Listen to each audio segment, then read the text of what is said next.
കർത്താവിന് സ്തോത്രം. കർത്താവിന്റെ പരിശുദ്ധമായ നാമം ഈ അനുഗ്രഹീതമായ സമയത്ത് വാഴ്ത്തപ്പെടുമാറാകട്ടെ. വിവിധ ടൈം സോണുകളിൽ ഇരുന്നു കൊണ്ട് ഈ ആത്മീയ ശുശ്രൂഷയിൽ പങ്കാളിത്തം വഹിക്കുന്ന എല്ലാ അനുഗ്രഹീതരായ ദേവദാസന്മാരെയും ഓർത്ത് കർത്താവിന് സ്തോത്രം ചെയ്യുന്നു. പ്രത്യേകിച്ച് ഈ മീറ്റിംഗ് ലീഡ് ചെയ്യുന്ന കർത്താവിന്റെ ദാസൻ പാസ്റ്റർ ബാബു ജോർജ്, ഈ ആത്മീയ ശുശ്രൂഷകൾക്ക് നേതൃത്വം നൽകുന്ന കർത്താവിന്റെ ദാസൻ പ്രിയ ബിനു വർഗീസ്, മറ്റ് ഈ മീറ്റിംഗിൽ പങ്കെടുക്കുന്ന എല്ലാ സഹോദരി സഹോദരന്മാർക്കും നമ്മുടെ രക്ഷിതാവും കർത്താവുമായ യേശു ക്രിസ്തുവിന്റെ പരിശുദ്ധമായ നാമത്തിലുള്ള സ്നേഹ വന്ദനങ്ങൾ അറിയിക്കുകയാണ്. കർത്താവിന്റെ ദാസനുടെ പ്രിയ ബിനു വർഗീസ് ഓർപ്പിച്ചതുപോലെ, ഞാനിപ്പോൾ ശുശ്രൂഷിക്കുന്ന സഭയിലെ പ്രിയ റോയിച്ചൻ ഈ മീറ്റിംഗിൽ സംബന്ധിക്കുന്നുണ്ട്. പ്രിയപ്പെട്ടവരെ തന്നെ അവരുടെ മക്കളോടുള്ള ബന്ധത്തിൽ ഇപ്പോഴേ കാനഡയിലായിരിക്കുന്നു. പ്രിയ റോയിച്ചാൻ മുഖാന്തരമാണ് ഈ ശുശ്രൂഷകളെ പരിചയപ്പെടാനും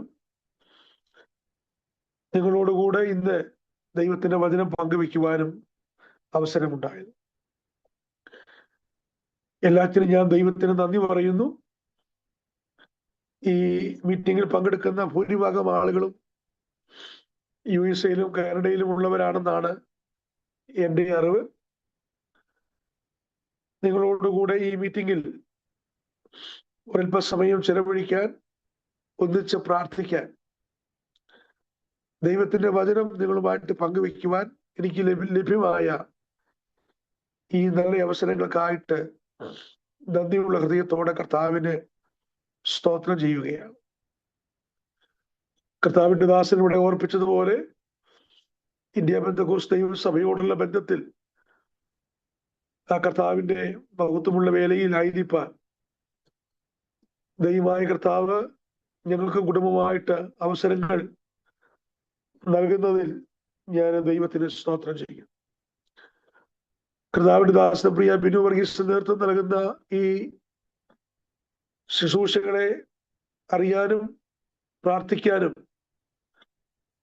ഇന്നൊരൽപ്പസമയം നിങ്ങളോടുകൂടെ ചെലവഴിപ്പാനും ലഭ്യമായ ഈ അവസരങ്ങളെ ഓർത്ത് ഞാൻ ദൈവത്തിന് സ്തോത്രം ചെയ്യുകയും എനിക്കിതിന് ശുശ്രൂഷയ്ക്ക് വേദിയും അവസരവും ഒരുക്കി തന്ന എല്ലാ പ്രിയപ്പെട്ടവരോടും കർത്താവിന്റെ നാമത്തിൽ എന്റെ നന്ദി പ്രകാശിപ്പിച്ചുകൊണ്ട് ദൈവവചന ശുശ്രൂഷയിലേക്ക് നിങ്ങളുടെ വിലപ്പെട്ട ശ്രദ്ധയെ ക്ഷണിക്കുവാനായിട്ട് താല്പര്യപ്പെടുകയാണ്.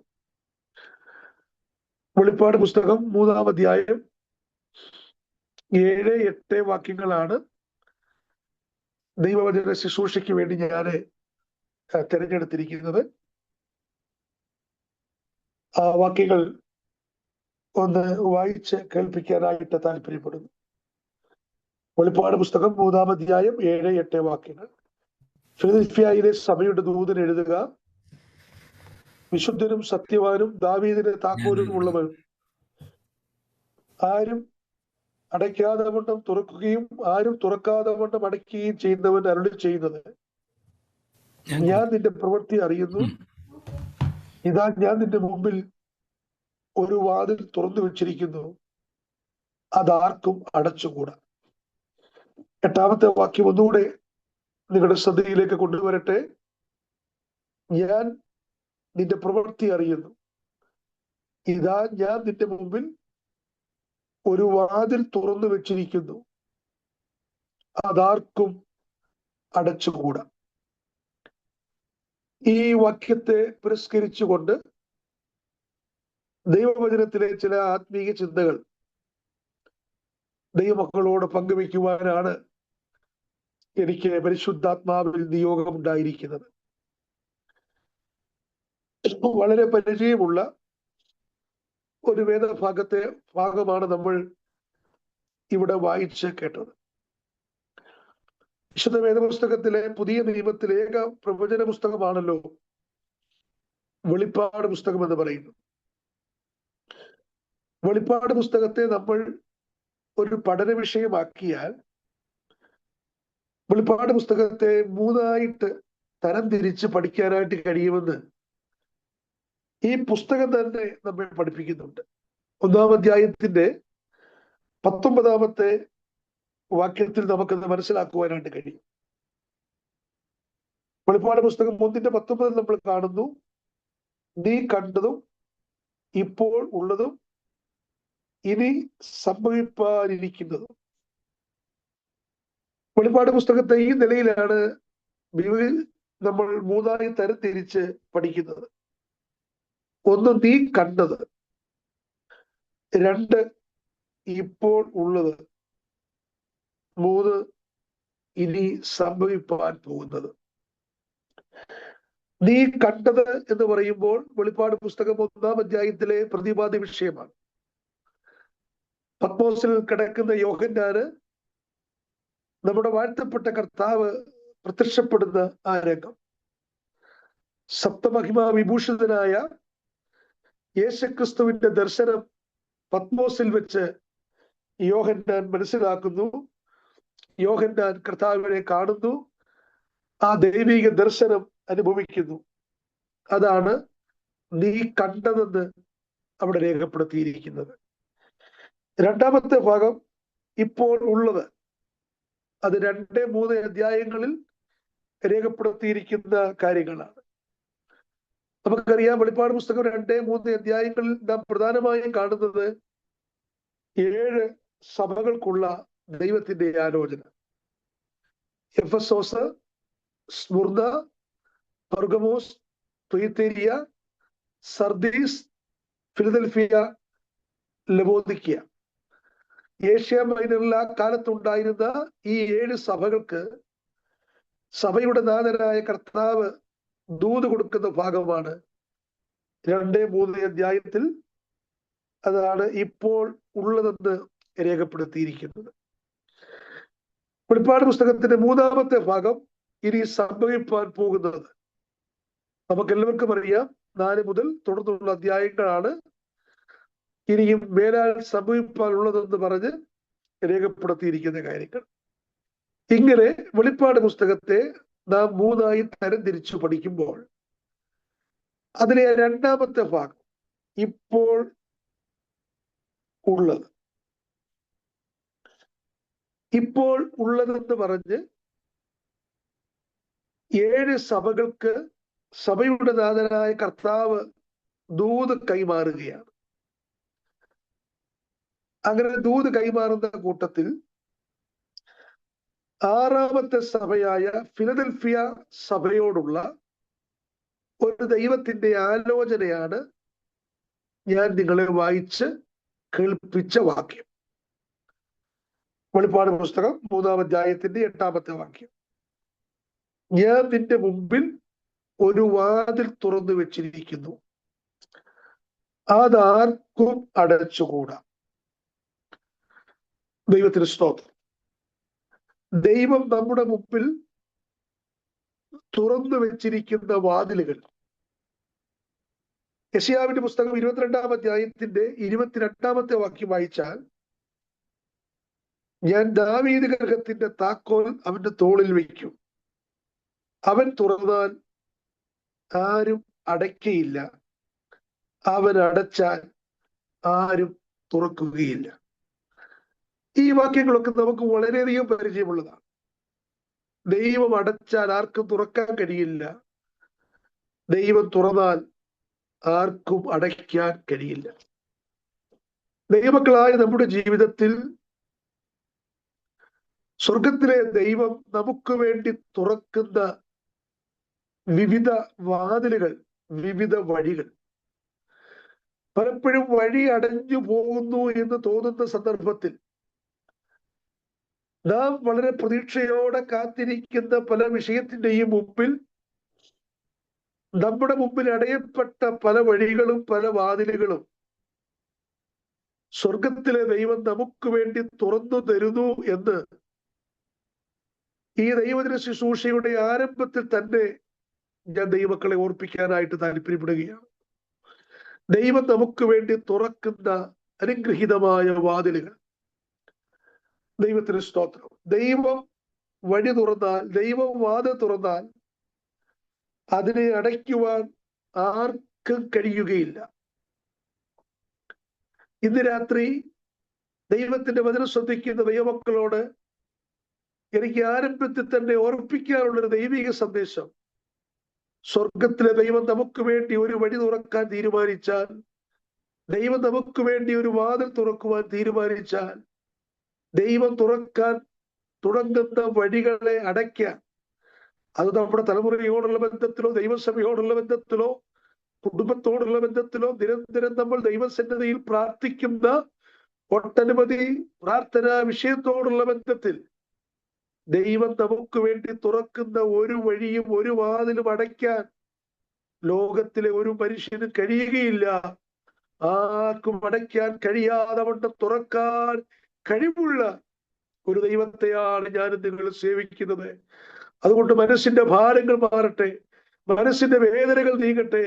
ഇന്ന് രാത്രി എല്ലാ അസ്വസ്ഥതകളും മാറട്ടെ. നമ്മുടെ മനസ്സിനെ വല്ലാതെ വിഷമിപ്പിക്കുന്ന പ്രതിസന്ധിയുടെയും ഭാരത്തിന്റെയും നടുവിൽ ദൈവത്തിന്റെ പരിശുദ്ധാത്മാവിന് ഇന്ന് രാത്രി ഓർപ്പിക്കാനുള്ള ഒരു സന്ദേശം. ദൈവം നമുക്ക് വേണ്ടി നമ്മൾ അറിയാത്ത വഴിയും വാതിലും തുറക്കുന്നവരാണ്. ദൈവത്തിന് സ്തോത്രം. പ്രിയപ്പെട്ടവരെ, ദൈവം നമുക്ക് വേണ്ടി തുറക്കുന്ന ചില വഴികൾ, ചില വാതിലുകൾ, അത് ഞാനൊന്ന് ഓർപ്പിച്ചിട്ട് സമയപരിധിയിൽ ഞാൻ ഈ ദൈവദിന ശുശ്രൂഷ അവസാനിപ്പിക്കുവാനാണ് താല്പര്യപ്പെടുന്നത്. ദൈവം നമുക്ക് വേണ്ടി തുറക്കുന്ന വാതിൽ ഏതാണ്? 118 സങ്കീർത്തനത്തിലേക്ക് നാം വരികയാണെങ്കിൽ അവിടെ ദൈവം നമുക്ക് വേണ്ടി തുറക്കുന്ന ഒരു വാതിലിനെ കുറിച്ച് സങ്കീർത്തനക്കാരൻ രേഖപ്പെടുത്തിയിട്ടുണ്ട്. 118 സങ്കീർത്തനം 19-20 വാക്യങ്ങൾ. നീതിയുടെ വാതിലുകൾ എനിക്ക് തുറന്നു തരുവി, ഞാൻ അതിൽ കൂടി കടന്ന് യഹോവയ്ക്ക് സ്തോത്രം ചെയ്യും. യഹോവയുടെ വാതിൽ ഇത് തന്നെ, നീതിമാന്മാർ അതിൽ കൂടി കടക്കും. എന്താണ് നമ്മൾ ഇവിടെ കാണുന്നത്? നീതിയുടെ വാതിലുകൾ എനിക്ക് തുറന്നു തരുവി. സങ്കീർത്തനക്കാരന്റെ ഒരു പ്രാർത്ഥനയാണ്, ദൈവത്തോടുള്ള ഒരപേക്ഷയാണ്.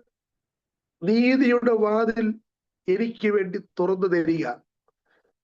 തുറന്നു തരിക എന്ന് പ്രാർത്ഥിക്കുമ്പോൾ അതിന്റെ അർത്ഥം എന്താ?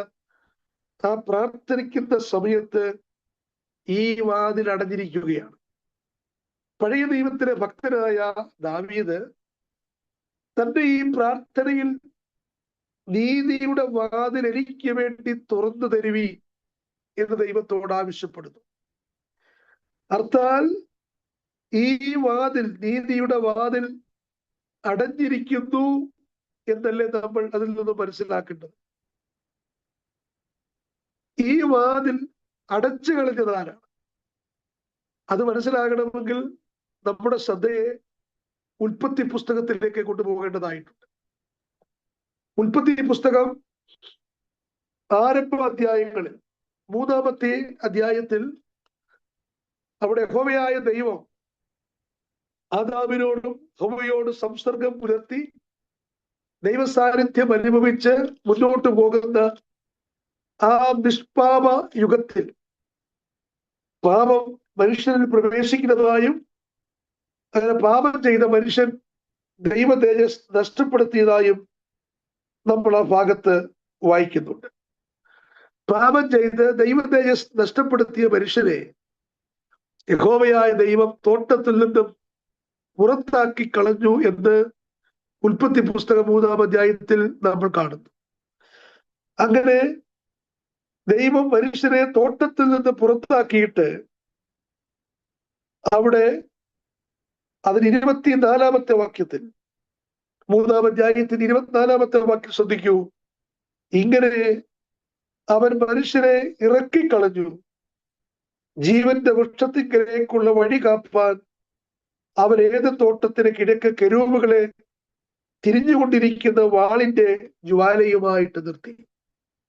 എന്താണ് അതിന്റെ അർത്ഥം?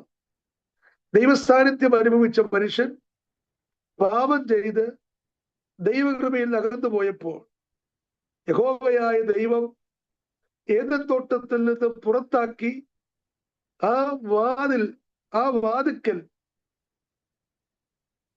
കെരൂബുകളെ കാവൽ നിർത്തി എന്നാണ് നമ്മൾ വായിക്കുന്നത്. തിരിഞ്ഞുകൊണ്ടിരിക്കുന്ന വാളിന്റെ ജ്വാലയുമായി ദൈവം കെരൂബുകളെ കാവൽ നിർത്തിയിരിക്കുന്നു. നീതിയുടെ വാതിൽ ദൈവം മനുഷ്യന്റെ മുമ്പിൽ, പാപം ചെയ്ത മനുഷ്യന്റെ മുമ്പിൽ ആ വാതിൽ അടച്ചു കളഞ്ഞു. എന്ന സങ്കീർത്തനക്കാരന്റെ പ്രാർത്ഥന നിങ്ങൾ ശ്രദ്ധിക്കൂ. നീതിയുടെ വാതിൽ എനിക്ക് വേണ്ടി തുറന്നു തരുവി, ഞാൻ അതിൽ കൂടി കടന്ന് യഹോവയ്ക്ക് സ്തോത്രം ചെയ്യും. സ്തോത്രം. പാപം ചെയ്ത മനുഷ്യന്റെ മുമ്പിൽ ദൈവം അടച്ചു കളഞ്ഞ വാതിൽ, പിന്നെ ആ വാതിൽ എവിടെയാണ് തുറന്നത്? സെക്രിയാവിന്റെ പുസ്തകം 13-ാം അധ്യായത്തിന്റെ 7-ാമത്തെ വാക്യത്തിലേക്ക് വരുമ്പോൾ അവിടെ നമ്മൾ കാണുന്ന മറ്റൊരു ചിത്രമുണ്ട്. വാളെ ഉണരുക, ഇടയനെ വെട്ടുക. അവിടെ നമ്മൾ വായിക്കുന്ന ആടുകൾ ചിതറേണ്ടതിന് ഇടയനെ വെട്ടുക. നമ്മൾ ഉൽപ്പത്തി പുസ്തകം 3-ാം അധ്യായത്തിന്റെ 7-ാമത്തെ വാക്യത്തിൽ ഏദൻ തോട്ടത്തിൽ ആ വാതിൽക്കൽ മിന്നിത്തിളങ്ങുന്ന വാളുമായി നിൽക്കുന്ന ദൂതനെ കാണുന്നു. നമ്മൾ ആ തിരുവചന ഭാഗം ഒന്നിച്ച് ചേർത്ത് വെച്ചാൽ ഏദൻ തോട്ടത്തിൽ നിന്നും മനുഷ്യന് നഷ്ടപ്പെട്ട ആ അവസ്ഥകളെല്ലാം മടക്കി വരുത്തുവാൻ നമ്മുടെ വാഴ്ത്തപ്പെട്ട കർത്താവിനെ കാൽവരി ക്രൂശിൽ വെട്ടി, കാൽവരി ക്രൂശിൽ കർത്താവ് മരിച്ച് മനുഷ്യന്റെ മുമ്പിൽ ദൈവം അടച്ചു കളഞ്ഞ ആ നീതിയുടെ വഴി, നീതിയുടെ വാതിൽ കാൽവരി ക്രൂശിലെ ക്രിസ്തുവിന്റെ ബലിമരണത്തിലൂടെ മാനവജാതിക്ക് തുറന്ന് ലഭിച്ചു എന്നുള്ളത് ഏറ്റവും സന്തോഷകരമായ കാര്യമാണ്. പ്രിയപ്പെട്ടവരെ, ഇന്ന് രാത്രി ഈ സൂം പ്ലാറ്റ്ഫോമിൽ വിവിധ സ്ഥലങ്ങളിൽ ഇരുന്നു കൊണ്ട് ഞാനും നിങ്ങളും ദൈവത്തെ സ്തുതിക്കുമ്പോൾ, കർത്താവിനെ മഹത്വപ്പെടുത്തുമ്പോൾ, അവൻ നീതിയുടെ വാതിൽ നമ്മുടെ കർത്താവ് നമുക്ക് വേണ്ടി തുറന്നു തന്നു. ഹല്ലേലൂയ.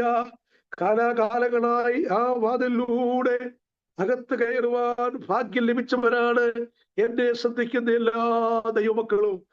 ദൈവത്തിന് സ്തോത്രം. അപ്പോസ്തലനായ പൗലോസിന്റെ ഭാഷയിൽ പറഞ്ഞാൽ ഒരു കാലത്ത് ഇതിനൊന്നും ഒരു യോഗ്യതയില്ലായിരുന്നു. ഇസ്രായേൽ പ്രവൃത്തിയോട് ബന്ധമില്ലാതെ വാഗ്ദത്തങ്ങൾ കന്യരായി ലോകത്തിൽ ദൈവമില്ലാത്തവരായി പ്രത്യാശയില്ലാതെ ജീവിച്ച നമ്മെ കരുണാസമ്പന്നനായ ദൈവമോ നമ്മെ സ്നേഹിച്ച മഹാസ്നേഹ നിമിത്തം ഹല്ലേലൂയ അതിക്രമങ്ങളിലും പാപങ്ങളിലും മരിച്ച നമ്മെ അവൻ ജീവിപ്പിച്ചു. നീതിയുടെ വാതിൽ നമുക്ക് വേണ്ടി തുറന്നു തന്നു. ആ വാതിലൂടെ ദൈവസഭയ്ക്കകത്ത് കയറി ദൈവത്തെ ആരാധിപ്പാൻ ദൈവം നമുക്ക് ഭാഗ്യം തന്നു. ഹല്ലേലൂയ. ജീവിതത്തിലെ ഏറ്റവും വലിയ ഭാഗ്യം ഈ നീതിയുടെ വാതിലൂടെ അകത്ത് കയറാൻ ലഭിച്ച ഭാഗ്യമാണ്. അതോർത്ത് ഞാൻ ദൈവത്തിന് സ്തോത്രം ചെയ്യുന്നു. ഹല്ലേലൂയ. നമുക്ക് വേണ്ട പോലെ മുഖപരിചയങ്ങളൊന്നുമില്ലെങ്കിലും വിവിധ രാജ്യങ്ങളിൽ വിവിധ ടൈം സോണുകളിലാണ് നമ്മളൊക്കെ ഇരിക്കണമെങ്കിലും ദൈവത്തിന് സ്തോത്രം. ക്രിസ്തുവിന്റെ രക്തത്താൽ വീണ്ടെടുക്കപ്പെട്ട ദൈവമക്കളായി നമുക്ക് കർത്താവിലൂടെ ലഭിച്ച ഈ അനുഗ്രഹീതമായ നല്ല ആത്മീയ അനുഭവങ്ങളെ ഓർത്ത് ഞാൻ എന്റെ കർത്താവിന് സ്തോത്രം ചെയ്യുന്നു. നീതിയുടെ വാതിലിലൂടെ അകത്ത് കയറാൻ ഭാഗ്യം ലഭിച്ച ദൈവമക്കളെ, നമ്മളെ പോലെ ഭാഗ്യശാലികൾ ലോകത്തിൽ മറ്റാരുമില്ല. ദൈവത്തിന് സ്തോത്രം. ഹല്ലേലൂയ. നമുക്ക് ലഭിച്ച ഏറ്റവും വലിയ ഭാഗ്യം എന്താ? കാനഡയിൽ എത്തിയതല്ല, USA എത്തിയതല്ല, നല്ല ജോലിയല്ല, മക്കളല്ല, നമുക്ക് ദൈവം നൽകിയ ഒരു സൗകര്യങ്ങളുമല്ല. ജീവിതത്തിലെ ഏറ്റവും വലിയ ഭാഗ്യം ഈ കർത്താവിനെ അറിയാനിടയായതാണ്. ഹല്ലേലൂയ. പാപമോചനം പ്രാപിക്കുവാൻ, ദൈവമൈതലായി തീരുവാൻ, കർത്താവിനെ സേവിക്കുവാൻ, കർത്താവിനെ ആരാധിപ്പാൻ ദൈവം നൽകിയ ഭാഗ്യമാണ് ജീവിതത്തിലെ ഏറ്റവും വലിയ ഭാഗ്യം. ദൈവത്തിന് സ്തോത്രം. ദൈവം നമുക്ക് വേണ്ടി തുറന്നു നൽകിയ ഏറ്റവും ശ്രേഷ്ഠമായ വഴി, വാതിൽ നീതിയുടെ വാതിലാണ്. ദൈവത്തിന് സ്തോത്രം. അങ്ങനെ നീതിയുടെ വാതിലിലൂടെ അകത്ത് കയറി ദൈവത്തെ ആരാധിക്കുന്ന വിശുദ്ധന്മാർക്ക് വേണ്ടി ദൈവം തുറക്കുന്ന മറ്റു പല വഴികളുണ്ട്, മറ്റു പല വാതിലുകളുണ്ട്. സ്തോത്രം. യെഹെസ്കേലിന്റെ പുസ്തകത്തിലേക്ക് വരാമെങ്കിൽ നമുക്കത് മനസ്സിലാക്കുവാനായിട്ട് കഴിയും. യെഹെസ്കേലിന്റെ പുസ്തകം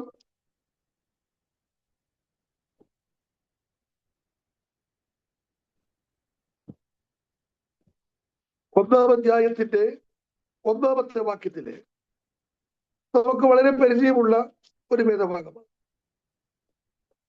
അവിടെ നമ്മൾ വായിക്കുന്നത് 30-ാം ആണ്ട് 4-ാം മാസം 5-ാം തീയതി ഞാൻ കെബാർ നദീ തീരത്ത് പ്രവാസികളുടെ ഇടയിൽ ഇരിക്കുമ്പോൾ സ്വർഗം തുറന്നു, ഞാൻ ദിവ്യ ദർശനങ്ങളെ കണ്ടു.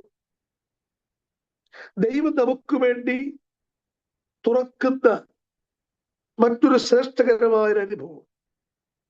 ഇത് തന്നെയാണ് നമ്മൾ വെളിപ്പാട് പുസ്തകം 4-ാം അധ്യായത്തിന്റെ 1-ാമത്തെ വാക്യത്തിലും കാണുന്നത്.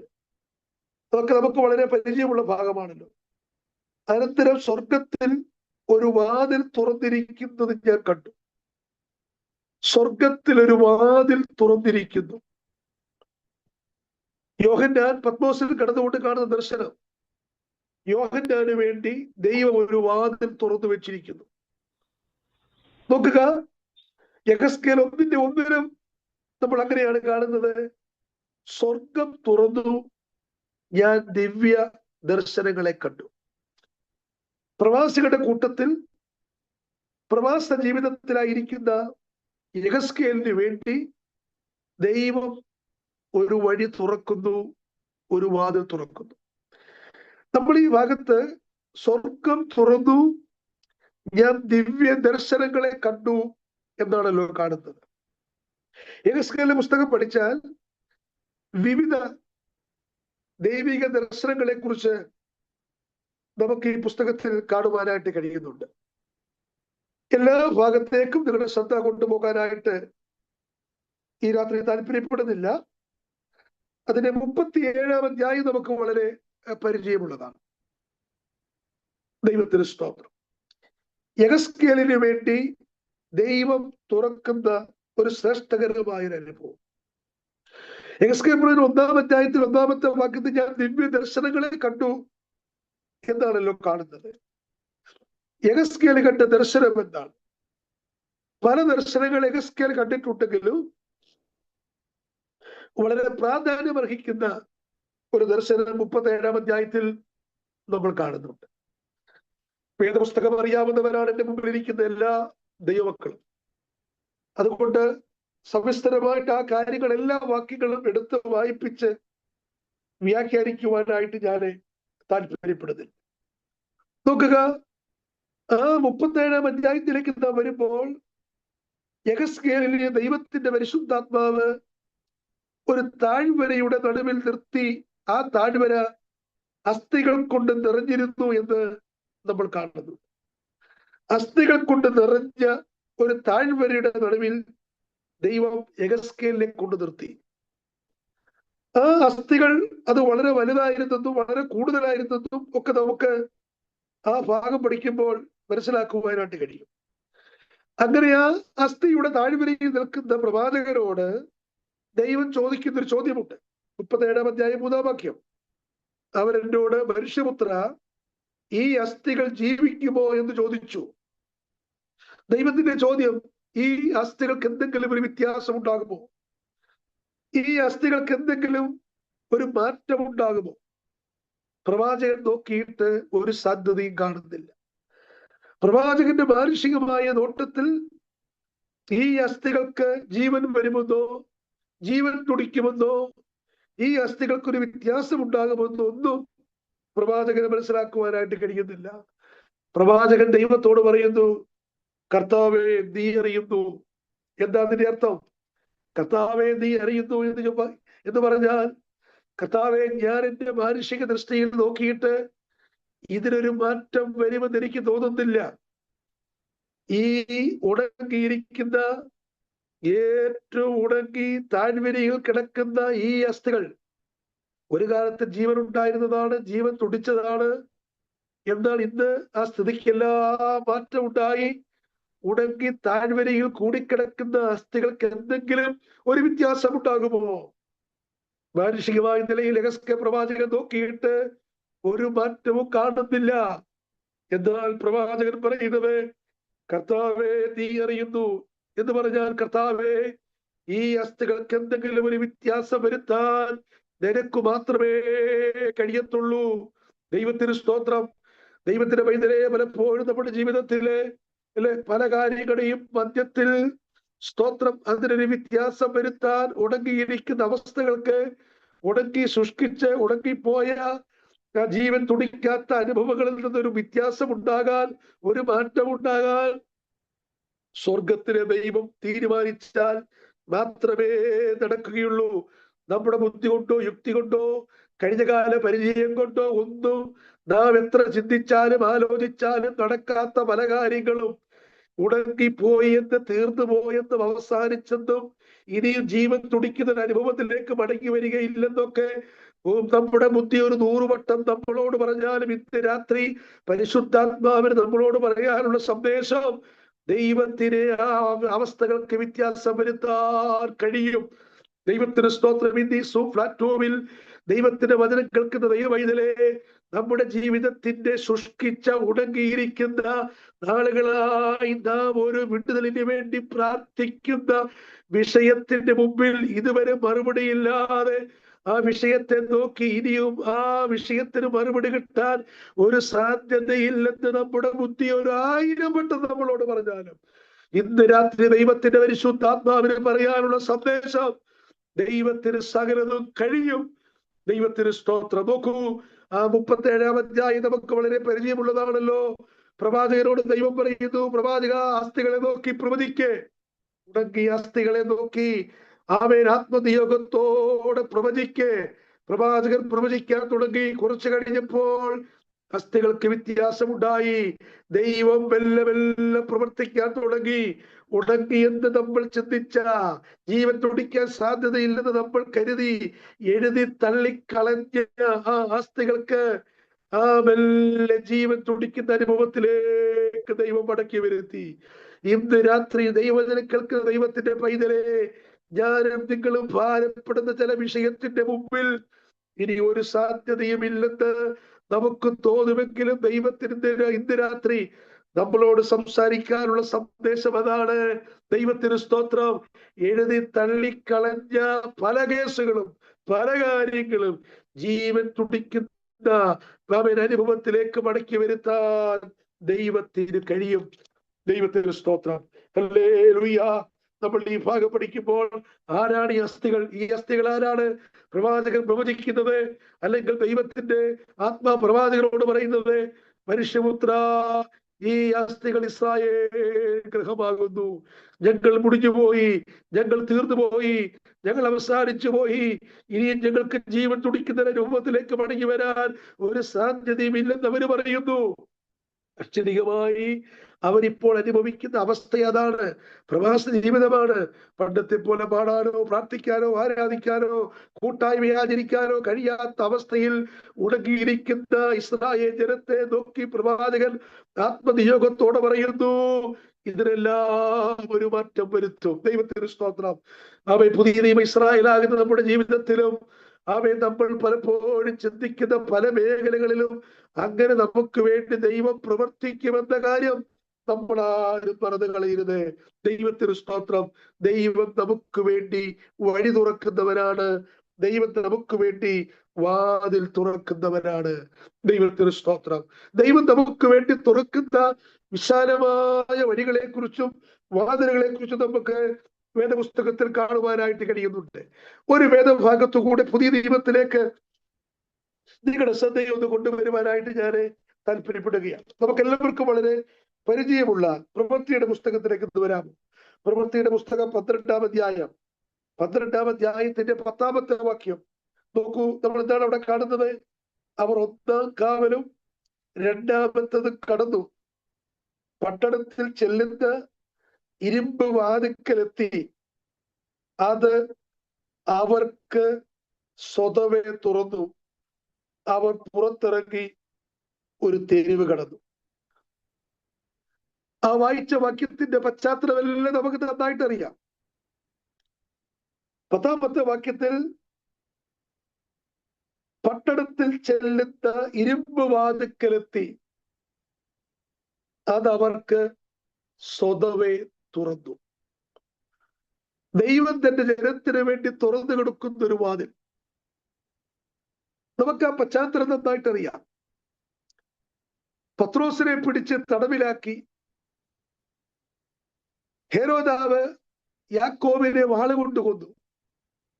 അത് യഹൂദന്മാർക്ക് പ്രസാദമായെന്ന് കണ്ടപ്പോൾ പത്രോസിനെ പിടിച്ച് തടവിലാക്കിയിരിക്കും.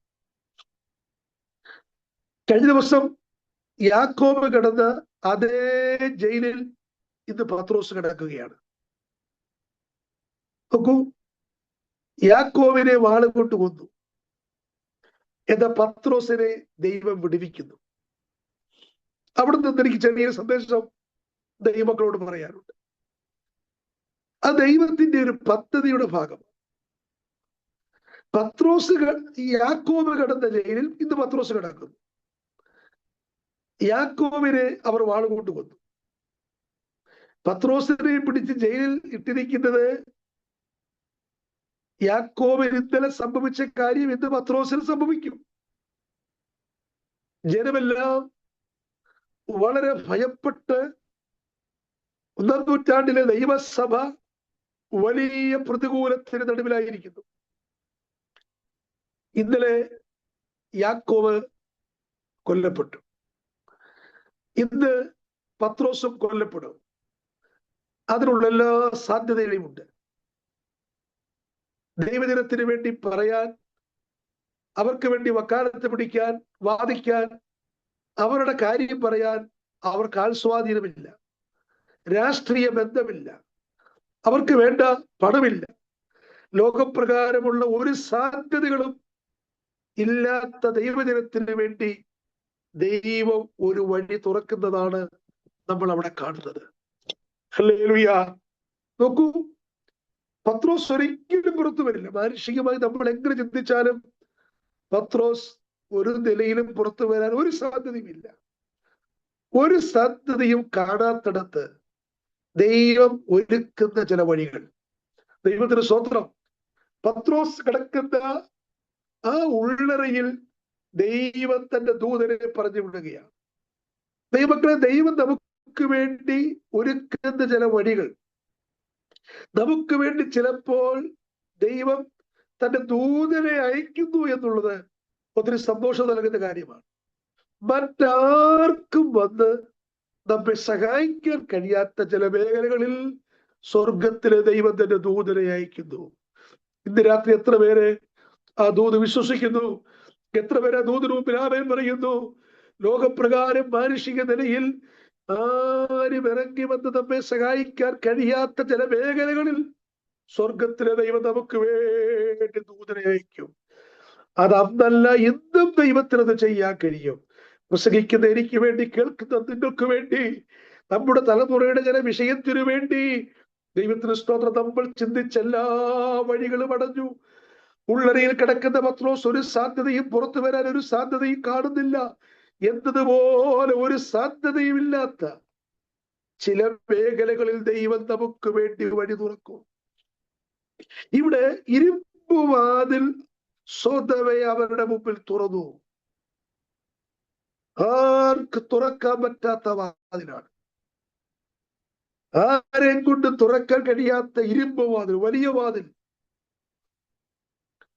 ആ വാതിൽ തുറക്കാനുള്ള ബന്ധം, രാഷ്ട്രീയ സ്വാധീനം ഒന്നും അന്നത്തെ ദൈവസഭയ്ക്കില്ല.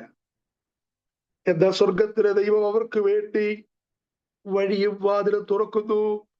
അവർക്ക് തുറക്കാൻ പറ്റാത്ത ഇരുമ്പ് വാതിൽ സ്വതവേ തുറക്കുകയാണ്. ദൈവം ഈ വാതിൽ തുറന്നത് എങ്ങനെയാണ്? അതിന്റെ പിന്നിൽ ദൈവജനത്തിന്റെ പ്രാർത്ഥനയാണ്. നമ്മൾ ഈ 12ാം അധ്യായത്തിൽ അതാണല്ലോ കാണുന്നത്.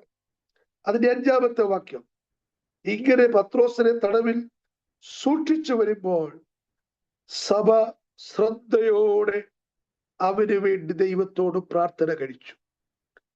സഭയുടെ ശ്രദ്ധയേറിയ പ്രാർത്ഥനയുടെ മുമ്പിൽ ദൈവം പത്രോസിന് വേണ്ടി വാതിൽ തുറക്കുകയാണ്. സഹോദരി സഹോദരന്മാരെ, ദൈവവൈതലെ, ശ്രദ്ധയോടെ പ്രാർത്ഥിക്കാനിടയായ ദൈവത്തിന് സ്തോത്രം. നേരത്തെ കർത്താവിന്റെ ദാസനോട് പ്രാർത്ഥനാ വിഷയം പറഞ്ഞു. പ്രിയപ്പെട്ടവരെ, വിഷയങ്ങൾക്ക് വേണ്ടി പ്രാർത്ഥിച്ചല്ലോ. ശ്രദ്ധയോടെയുള്ള പ്രാർത്ഥന. ആമേൻ. നമ്മൾ ഇന്നും ഈ രാത്രിയിലും പ്രാർത്ഥിക്കാൻ സമയം ചെലവഴിച്ചതിന്റെ കാരണം എന്താ? കഴിഞ്ഞ നാളുകളിലെ നമ്മുടെ നിരവധി പ്രാർത്ഥനയ്ക്ക് ദൈവം മറുപടി നൽകിയിട്ടുണ്ടെന്നുള്ളതാണ്. ദൈവത്തിന് സ്തോത്രം. ആണല്ലോ സംഘടനക്കാരൻ പറയുന്നത്, പ്രാർത്ഥന കേൾക്കുന്നവരായുള്ളവേ സകല ജഡവും നിന്റെ അടുക്കിലേക്ക് വരുന്നു. ഹല്ലേലൂയ. ദൈവത്തിന് സ്തോത്രം. ഇവിടെ നേരത്തെ ആരാധന ലീഡ് ചെയ്ത കർത്താവിന്റെ ദാസൻ ഓർപ്പിച്ച ആ സങ്കീർത്തന ഭാഗം നമ്മളെല്ലാം നേരത്തെ കേട്ടതാണല്ലോ. ദൈവത്തിന് സ്തോത്രം. അവൻ ആ മരുഭൂമിയുടെ അവസ്ഥ, അവിടെ ജീവൻ തുടിക്കുന്ന ഉണങ്ങി വരണ്ട ആ അവസ്ഥയിൽ നിന്ന് ഒരു വ്യത്യാസം വരുത്തുന്ന ദൈവപ്രവൃത്തിയെ നമുക്ക് ആ ഭാഗത്ത് കാണുവാനായിട്ട് കഴിയും. ഇതിന്റെയൊക്കെ പിന്നിൽ സഭ ശ്രദ്ധയോടെ പ്രാർത്ഥിച്ചു. ദൈവത്തിന് സ്തോത്രം. എനിക്ക് ഇന്ന് രാത്രി ഓർപ്പിക്കാനുള്ള ഒരു പ്രധാന സന്ദേശം, ശ്രദ്ധയോടെ ദൈവസഭ പ്രാർത്ഥിക്കുമെങ്കിൽ ദൈവത്തിന് സ്തോത്രം, അവൻ അതിന്റെ മുമ്പിൽ ദൈവത്തിന് ഇന്നും അത്ഭുതങ്ങളെ ചെയ്യുവാനായിട്ട് കഴിയും. ഹല്ലേലൂയ.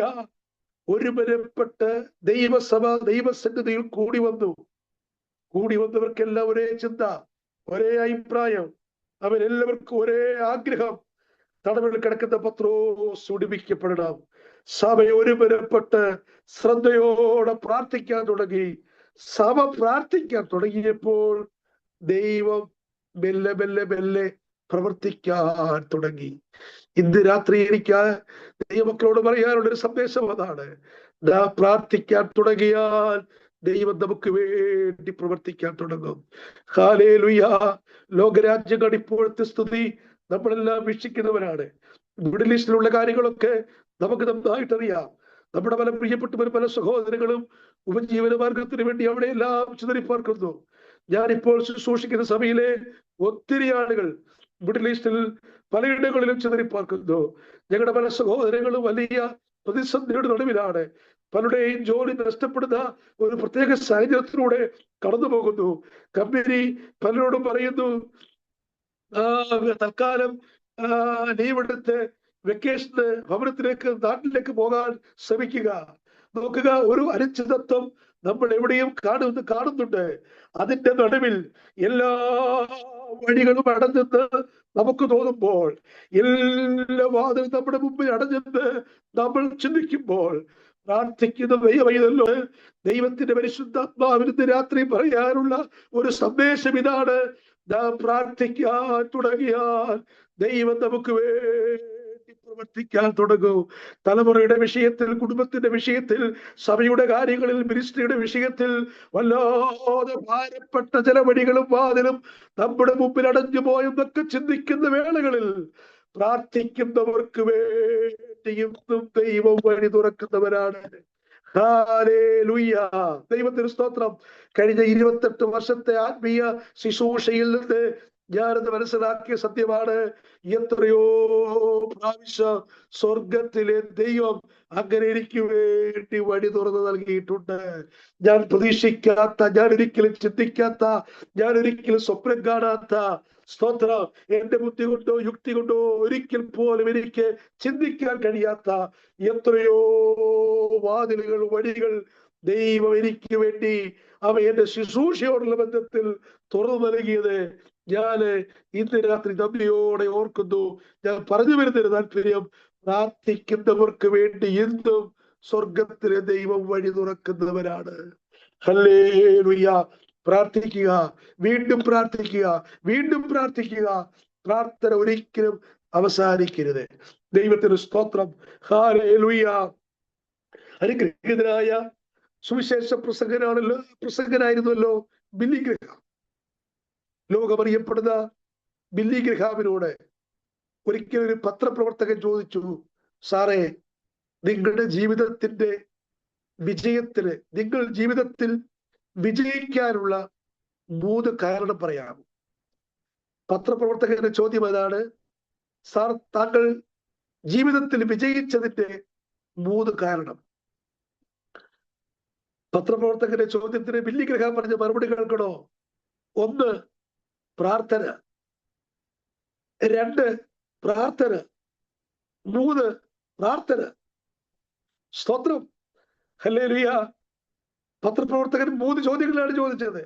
ജീവിതം വിജയിക്കാനുള്ള 3 കാരണം പറയണം. ബില്ലി ഗ്രഹാമിന് പറയാനുള്ളത് 3 അല്ല, അതെത്ര എണ്ണി പറഞ്ഞാലും ആ ദേവദാസന് പറയാനുണ്ടായ മറുപടി പ്രാർത്ഥന, പ്രാർത്ഥന, പ്രാർത്ഥന. ദൈവത്തിന്റെ പൈതലേ, പ്രാർത്ഥനയാണ് നമ്മെ ഇവിടെ എത്തിച്ചത്. ദൈവത്തിന് സ്തോത്രം. പ്രാർത്ഥന ഒരിക്കലും കുറയരുത്, പ്രാർത്ഥന ഒരിക്കലും കുറഞ്ഞു പോകരുത്. ശ്രദ്ധയോടെ പ്രാർത്ഥിക്കാൻ തയ്യാറാകണം. ഹല്ലേലൂയ. നാട്ടിലായാലും ഇനി കാനഡയിലായാലും US-ലായാലും സ്തോത്ര, ദൈവസഭ വളർന്നതും ദൈവമക്കൾ അനുഗ്രഹിക്കപ്പെട്ടതിന്റെ ഒക്കെ പിന്നിൽ ദൈവമക്കളുടെ പ്രാർത്ഥന തന്നെയാണ്. ദൈവത്തിന് സ്തോത്രം. നിങ്ങൾക്കെല്ലാം നാടുമായിട്ട് നിരന്തരം നല്ല ബന്ധമുണ്ടെന്ന് ഞാൻ മനസ്സിലാക്കുന്നത്. നമ്മുടെ നാട്ടിലെ എല്ലാ സഭകളും വളർന്നത് പണം കൊണ്ടല്ല, സ്തോത്രം, പ്രസ്ഥാനത്തിന്റെ വലിപ്പം കൊണ്ടല്ല, അവൻ ദൈവമക്കളുടെ പ്രാർത്ഥന മാത്രമായി. ഓരോ പ്രാദേശിക സഭ എടുത്ത് പഠിച്ചാലും ആ സഭയുടെ വളർച്ചയ്ക്ക് വേണ്ടി നിരന്തരം പ്രാർത്ഥിക്കുന്ന ആളുകൾ ഉണ്ടായിരുന്നു, ദൈവമക്കൾ ഉണ്ടായിരുന്നു. ദൈവത്തിന് സ്തോത്രം. ഈ മിനിസ്ട്രി കർത്താവിദാസൻ മിനു വർഗീസ് വളരെ ഭംഗിയായിട്ട് ഈ ശുശ്രൂഷകൾ നിർവഹിക്കുന്നു എന്നറിഞ്ഞതിൽ എനിക്കൊത്തിരി സന്തോഷമുണ്ട്. ദൈവത്തിന് സ്തോത്രം. ഹല്ലേലൂയ. ഈ ശുശ്രൂഷ ഫലവത്തായി മുന്നോട്ട് പോകണമെങ്കിൽ പ്രാർത്ഥന എന്ന ഘടകം ഒരിക്കലും ഒഴിവാക്കാൻ പാടില്ലെന്ന് നമുക്ക് എല്ലാവർക്കും നന്നായിട്ടറിയാം. കർത്താവിദാസനുമായിട്ടൊക്കെ ഞങ്ങൾ കഴിഞ്ഞ ദിവസം ഫോണിൽ സംസാരിച്ചപ്പോഴും മെസ്സേജിലൂടെ കാര്യങ്ങൾ പങ്കുവെച്ചപ്പോഴൊക്കെ പ്രാർത്ഥിക്കുന്നുണ്ട്. പ്രാർത്ഥന, പ്രാർത്ഥന. എനിക്കൊത്തിരി സന്തോഷം തോന്നി. ദൈവത്തിന് സ്തോത്രം. ഈ ആഴ്ചയിൽ നടക്കുന്ന ഈ ഒരു മീറ്റിങ്ങിന് വേണ്ടി നിരന്തരമായി പ്രാർത്ഥിക്കുന്നു. ദേവദാസന്മാരെ സെലക്ട് ചെയ്ത് ശുശ്രൂഷയ്ക്ക് അവസരം ഒരുക്കുമ്പോൾ തന്നെ ആ ശുശ്രൂഷകൾ അനുഗ്രഹിക്കപ്പെടുവാൻ എത്ര മണിക്കൂറുകളാണ് ഇതിനു വേണ്ടി പ്രാർത്ഥിക്കുന്നത്. പ്രിയപ്പെട്ടവരെ, നമ്മുടെ പ്രാർത്ഥന ഒന്നും വൃഥാവല്ല. ദൈവത്തിന് അപ്പോസ്തലനായ പൗലോസ് പറഞ്ഞ ഒരു വാക്യം ഞാൻ നിങ്ങളെ ഓർപ്പിക്കാം. ആകയാൽ എന്റെ പ്രിയ സഹോദരന്മാരെ, നിങ്ങൾ ഉറപ്പുള്ളവരും കുലുക്കാത്തവരും നിങ്ങളുടെ പ്രയത്നം കർത്താവിൽ വ്യർത്ഥമല്ല എന്നറിഞ്ഞിരിക്കാൻ കർത്താവിന്റെ വേലയിൽ എപ്പോഴും വർദ്ധിച്ചു വരുന്നവരുമാകുമേ. ഹല്ലേലൂയ. ഒരുപക്ഷെ ഈ ശുശ്രൂഷ മുന്നോട്ട് കൊണ്ടുപോകുവാൻ ഒത്തിരി തടസ്സങ്ങളും ഒത്തിരി പ്രതിബന്ധങ്ങളും നാളെ ശുശ്രൂഷയോടുള്ള ബന്ധത്തിൽ മുന്നിൽ വന്നാലും ഞാൻ ഇന്ന് രാത്രി ആത്മനിയോഗത്തോടെ പറയാം, പ്രാർത്ഥനയാ നാം ആ വിഷയങ്ങളെ കൈകാര്യം ചെയ്താൽ ദൈവം കാര്യങ്ങൾ നമുക്ക് വേണ്ടി അനുകൂലമാക്കും. ഹല്ലേലൂയ. പ്രതിസന്ധിയെ നമ്മൾ കൈകാര്യം ചെയ്യേണ്ടത് പ്രാർത്ഥനാ മുറിയിലാണ്. നമ്മൾ അനുഭവിക്കുന്ന പ്രതികൂലങ്ങളെ നമ്മൾ കൈകാര്യം ചെയ്യേണ്ടത് പ്രാർത്ഥനാ മുറിയിലാണ്. രാഷ്ട്രീയ ബന്ധത്തെക്കാൾ, പണത്തെക്കാൾ, മറ്റു സ്വാധീനത്തെക്കാൾ നമ്മുടെ വിഷയങ്ങളുമായി പ്രാർത്ഥനാ മുറിയിൽ മുഴങ്ങാൻ മുടക്കുന്ന ദൈവവൈതലിന് വേണ്ടി ഇന്നും സ്വർഗത്തിലെ ദൈവം അത്ഭുതങ്ങൾ ചെയ്യുന്നവരാണ്. ദൈവത്തിന് സ്തോത്രം. എന്റെ മുമ്പിലിരിക്കുന്ന എല്ലാ ദൈവമക്കളും പ്രാർത്ഥനയിലൂടെ വിജയിക്കേണ്ടവരാണ്. പ്രാർത്ഥനയിലൂടെ നേടിയെടുത്ത ഒത്തിരി ഒത്തിരി പ്രാർത്ഥനയുടെ മറുപടികൾ എനിക്കും നിങ്ങൾക്കും പറയുവാനുണ്ട്. ദൈവത്തിന് സ്തോത്രം. പത്രോസിന് വേണ്ടി വാതിൽ തുറന്ന ദൈവം ഇന്നും നമുക്ക് വേണ്ടി വഴിയും വാതിലും തുറക്കുന്നവരാണ്. പ്രാർത്ഥിക്കുന്നവർക്ക് വേണ്ടി ആരും തുറക്കാത്ത ഇരുമ്പ് വാതിൽ ഇന്നും നമുക്ക് വേണ്ടി തുറന്നു തരുന്നു. ദൈവത്തിന് സ്തോത്രം. ഹല്ലേലൂയ. ഒരു വേദഭാഗത്തെ കൂടെ വന്നിട്ട് ഞാൻ വേഗത്തിൽ എന്റെ വാക്കുകളെ ചുരുക്കുവാനായിട്ട് താല്പര്യപ്പെടുകയാണ്. ദൈവത്തിന് സ്തോത്രം. ദൈവം തുറക്കുന്ന നിരവധി വാതിലുകൾ വേദപുസ്തകത്തിൽ ഉണ്ടെങ്കിലും എല്ലാ ഭാഗത്തേക്കൊന്നും ഞാൻ ഇന്ന് രാത്രി നിങ്ങളുടെ ശ്രദ്ധ കൊണ്ടുവരാനായിട്ട് താല്പര്യപ്പെടുന്നില്ല. ഇന്ന് കർത്താവിന്റെ വേലയോടുള്ള ബന്ധത്തില് പ്രത്യേകിച്ച് സ്തോത്രം, ഈ ശുശ്രൂഷ വളരെ നന്നായി നാളുകളായിട്ട് പ്രിയപ്പെട്ടവർ ചെയ്യുമ്പോൾ എനിക്ക് ഒത്തിരി സന്തോഷം തോന്നുന്നു. നിങ്ങളുടെ ധൈര്യത്തിനും ഈ ശുശ്രൂഷയോടുള്ള ബന്ധത്തിൽ എനിക്ക് ഓർപ്പിക്കുവാനുള്ളൊരു വാക്യം, ദൈവത്തിന് സ്തോത്രം, 1 കൊരിന്ത്യർ ലേഖനം 16-ാം അധ്യായത്തിന്റെ 9-ാമത്തെ വാക്യം ഒന്ന് ശ്രദ്ധിക്കണം. 1 കൊരിന്ത്യർ 16:9 അപ്പോസ്തലനായ പൗലോസ് അവിടെ പറയുന്നു, എനിക്ക് വലിയതും സഫലവുമായ ഒരു വാതിൽ തുറന്നിരിക്കുന്നു, എതിരാളികളും പലരുണ്ട്. സ്തോത്രം, ഹല്ലേലൂയ. അപ്പോസ്തലനായ പൗലോസിന്റെ സുവിശേഷ പര്യടനത്തിൽ സ്തോത്രം, കർത്താവിന്റെ വചനം അറിയിക്കുവാൻ സ്വർഗത്തിലെ ദൈവം പൗലോസിന്റെ മുമ്പിൽ സഫലമായ വാതിൽ തുറന്നു കൊടുത്തു. സ്തോത്രം, എനിക്ക് വലിയതും സഫലവുമായ ഒരു വാതിൽ തുറന്നിരിക്കുന്നു. പൗലോസ് പറയുന്ന അടുത്ത വാക്യം, എതിരാളികളും പലരുണ്ട്. ദൈവം കർത്താവിന്റെ വേലയ്ക്ക് വേണ്ടി ഈ ശുശ്രൂഷകൾ മറ്റുള്ളവർക്ക് ആശ്വാസമാകുന്നു, അനുഗ്രഹമാകുന്നു, അല്ലേ? അതുകൊണ്ടാണല്ലോ നിങ്ങൾ ഈ രാത്രി തുടർമാനമായിട്ട് മീറ്റിംഗിൽ വന്ന് സംബന്ധിക്കുന്നത്. ദൈവത്തിന് സ്തോത്രം. ഈ മീറ്റിംഗിൽ സംബന്ധിക്കുന്നവര് ടൈം പാസിന് വേണ്ടി മീറ്റിംഗിൽ സംബന്ധിക്കുന്നവരല്ലെന്ന് എനിക്കറിയാം. തിരക്കേറിയ നിങ്ങളുടെ ജീവിതത്തിലെ വിലപ്പെട്ട സമയം ഈ മീറ്റിംഗിനോടുള്ള ബന്ധത്തിൽ സമയം കണ്ടെത്തി നിങ്ങളെ ഈ മീറ്റിംഗിൽ പങ്കെടുക്കുകയാണ്. ദൈവത്തിന് സ്തോത്രം. നോക്കൂ, കർത്താവിന്റെ വേലയോടുള്ള നിങ്ങളുടെ സ്നേഹവും നിങ്ങളുടെ ആ താല്പര്യവും ഈ ശുശ്രൂഷ പങ്കെടുക്കുന്ന എല്ലാവരെ കുറിച്ചും എനിക്ക് നല്ല ബോധ്യമുണ്ട്. ഇവിടെ പൗലോസ് പറയുന്നു, എനിക്ക് സഫലമായ ഒരു വാതിൽ തുറന്നിരിക്കുന്നു, പക്ഷെ എതിരാളികൾ പലരുണ്ട്. പ്രിയപ്പെട്ടവരെ, കർത്താവ് നമുക്ക് വേണ്ടി കർത്താവിന്റെ വേലയ്ക്ക് ചുമല് കൊടുക്കത്തക്ക നിലയിൽ ദൈവം നമ്മുടെ മുമ്പിൽ ചില വഴിയും വാതിലെല്ലാം തുറന്നു തരും. അതാത് കാലഘട്ടങ്ങളിൽ ദൈവം നമുക്ക് തുറന്നു തരുന്ന ഒട്ടനവധി സാധ്യതകളുണ്ട്. ദൈവത്തിന് സ്തോത്രം. കോവിഡ് എന്ന മഹാമാരി ലോകത്തെ മുഴുവൻ കീഴടക്കി. എന്നാൽ അതിന്റെ നടുവിൽ ദൈവം നമുക്ക് തുറന്നു തന്നൊരു വാതിലാണ് ഈ സൂം പ്ലാറ്റ്ഫോം. ശരിക്കും ചിന്തിച്ചു നോക്കിയേ. ദൈവത്തിന് സ്തോത്രം. വിവിധ ടൈം സോണിലിരുന്ന്, ലോകത്തിന്റെ പല കോണിലിരുന്ന്, അല്ലെ, നമുക്ക് ഒന്നിച്ച് ദൈവസന്നിധിയിൽ കൂടി വരാൻ ഇടയായ നിലയിൽ ദൈവം നമുക്ക് ഈ കാലഘട്ടത്തിൽ നൽകിയൊരു സാധ്യതയാണത്. ദൈവത്തിന് സ്തോത്രം. അതിനെ നമ്മൾ പ്രയോജനപ്പെടുത്തുന്നു എന്നുള്ളത് വളരെ സന്തോഷകരമായ കാര്യം തന്നെയാണ്. എതിരാളികൾ പലരുണ്ട്. ഞാൻ എന്റെ മുമ്പിലേക്ക് ദൈവമക്കളോട് പറയാം, ഈ മീറ്റിംഗിൽ സംബന്ധിക്കുന്ന പ്രിയപ്പെട്ടവരോട് പറയാം, കർത്താവിന്റെ വേലയ്ക്ക് വേണ്ടി ദൈവം നമുക്ക് വഴിയും വാതിലും തുറന്നു തരും. പക്ഷേ പ്രതിബന്ധങ്ങൾ നമ്മുടെ മുമ്പിൽ ഉണ്ടാകാം, പ്രതിസന്ധികൾ നമ്മുടെ മുമ്പിൽ ഉണ്ടാകാം. പൗലോസ് എതിരാളികൾ ഉണ്ടെന്ന് പറയുന്നത് പോലെ ഈ ശുശ്രൂഷയെ മുന്നോട്ട് കൊണ്ടുപോകുവാൻ കഴിയാത്ത നിലയിലുള്ള പ്രതിബന്ധങ്ങൾ നാളെ സംഭവിക്കാം. ദൈവത്തിന് സ്തോത്രം, ഹല്ലേലൂയ. എങ്കിലും ഒരു കാര്യം ഉറപ്പാണ്, പ്രതിസന്ധി ഉണ്ടെങ്കിലും പ്രശ്നങ്ങൾ ഉണ്ടെങ്കിലും ദൈവമാണ് നമുക്ക് ഈ സാധ്യതകൾ തുറന്നു നൽകിയത്. ആത്മനിയോഗത്തോടെയാണ് നമ്മൾ ഈ കാര്യം ചെയ്യുന്നത്. അത് ധൈര്യത്തോടെ ചെയ്യുക. ഈ ശുശ്രൂഷകൾ മറ്റുള്ളവർക്ക് ആശ്വാസമാകും, മറ്റുള്ളവർക്ക് അനുഗ്രഹമാകും. ഓരോ ദിവസങ്ങളിലും ദൈവദാസന്മാർ മാറി മാറി വന്ന് ദൈവത്തിന്റെ വചനം ദൈവജനത്തോട് പങ്കുവെക്കുമ്പോൾ ഏതെങ്കിലും ഒരു വാക്കോ, ഏതെങ്കിലും ഒരു വാചകമോ, ഏതെങ്കിലും ഒരു സന്ദേശമോ നമ്മളെ ധൈര്യപ്പെടുത്തും, നമ്മുടെ ആത്മജീവിതത്തിന് പ്രചോദനമാകും, മുന്നോട്ട് നയിക്കുവാൻ നമുക്ക് കരുത്തു പകരും. അതുകൊണ്ട് ഈ ശുശ്രൂഷയിൽ നിങ്ങൾ ധൈര്യമായി മുന്നോട്ട് പോകുക. ഈ ശുശ്രൂഷയ്ക്ക് അത് തീർത്തു നൽകുന്ന ദൈവദാസന്മാരെയും ദൈവമക്കളെയും നിങ്ങളുടെ പ്രവർത്തനങ്ങളെയെല്ലാം ഓർത്ത് ഞാൻ ദൈവത്തിന് സ്തോത്രം ചെയ്യുന്നു. ഞാൻ എൻ്റെ വാക്കുകളെ സമയപരിമിതി മനസ്സിലാക്കി ഇവിടെ തൽക്കാലം ചുരുക്കട്ടെ. ദൈവം നമുക്ക് വേണ്ടി തുറക്കുന്ന വിശാലമായ വഴികൾ, വിശാലമായ വാതിലുകൾ. ദൈവത്തിന് സ്തോത്രം. നീതിയുടെ വാതിലിലൂടെ അകത്ത് കയറിയവരാണ് നമ്മൾ. അങ്ങനെ നീതിയുടെ വാതിലിലൂടെ അകത്ത് കയറി ദൈവത്തെ സ്തുതിച്ച് ദൈവസഭയോട് ചേർന്ന് ദൈവത്തെ ആരാധിച്ച് മുന്നോട്ട് പോകുമ്പോൾ നമ്മുടെ കുടുംബത്തിന് വേണ്ടി, വ്യക്തിപരമായ നമ്മുടെ ജീവിതത്തിന് വേണ്ടി, നമ്മുടെ തലമുറയ്ക്ക് വേണ്ടി അതാത് സമയങ്ങളിൽ ദൈവം നമുക്ക് വേണ്ടി വഴിയും വാതിലും തുറന്നു നൽകി വിശാലമായ അവസ്ഥയിലേക്ക് നമ്മെ നടത്തുവാൻ കഴിവുള്ള ദൈവത്തിൽ ആശ്രയിച്ച് ദൈവത്തിൽ ശരണപ്പെട്ട് മുന്നോട്ട് പോകുവാൻ ദൈവത്തിന്റെ പരിശുദ്ധാത്മാവ് നമ്മെ സഹായിക്കട്ടെ.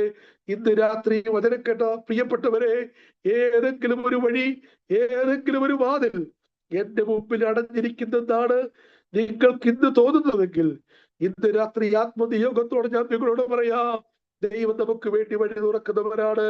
ദൈവം നമുക്ക് വേണ്ടി വാതിൽ തുറക്കുന്നവരാണ്. ആർക്കും അടയ്ക്കാതെ വണ്ണം തുറക്കാൻ കഴിവുള്ള ദാവീദിന്റെ താക്കോലുള്ള നമ്മുടെ വാഴ്ത്തപ്പെട്ട കർത്താവ് ദൈവത്തിനെ കേട്ട് നമുക്ക് വേണ്ടി വഴിയും വാതിലും തുറന്നു നൽകട്ടെ എന്ന് ആത്മാർത്ഥമായി പ്രാർത്ഥിച്ചുകൊണ്ട് അവസരം ഒരുക്കിയ ദൈവം പ്രിയപ്പെട്ടവരോട് കർത്താവിന്റെ നാമത്തിൽ നന്ദി പ്രകാശിപ്പിച്ചുകൊണ്ട് ഞാൻ എന്റെ വാക്കുകളെ ചുരുക്കട്ടെ. ദൈവമായ കർത്താവ് നമ്മെ ധാരാളമായി അനുഗ്രഹിക്കുമാറാകട്ടെ.